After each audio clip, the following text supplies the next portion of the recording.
So if you really think about it, like, let's give an example.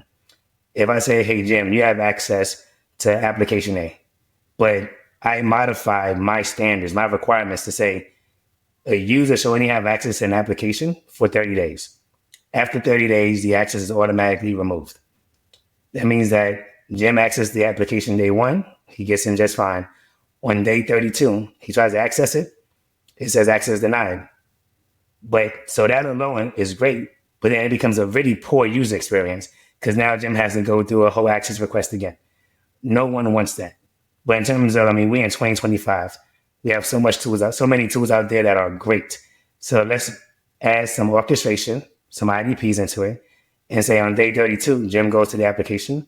The IDP says, nope, you don't have the right claim, the right access.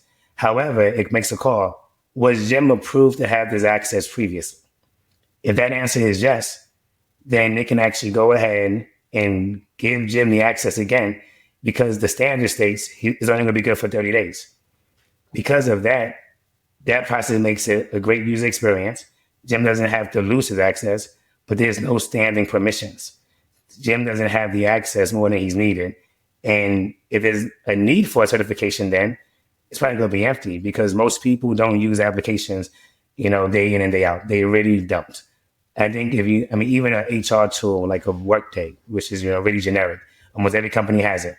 You use it maybe to do your goals or a check-in, right? Like you're not using tools all the time. Stephen, I wanted to ask you what you meant about UI, but I think that's going to be part of your answer to my different question, which is, so Jeff and I are very fortunate. We get to go to a lot of conferences. Doing the podcast, a lot of vendors reach out to us. We see a lot of demonstrations of IGA products and the amount of innovation that's still happening in the space. IGA, it's been around for quite a long time, right? But people are continuing to innovate.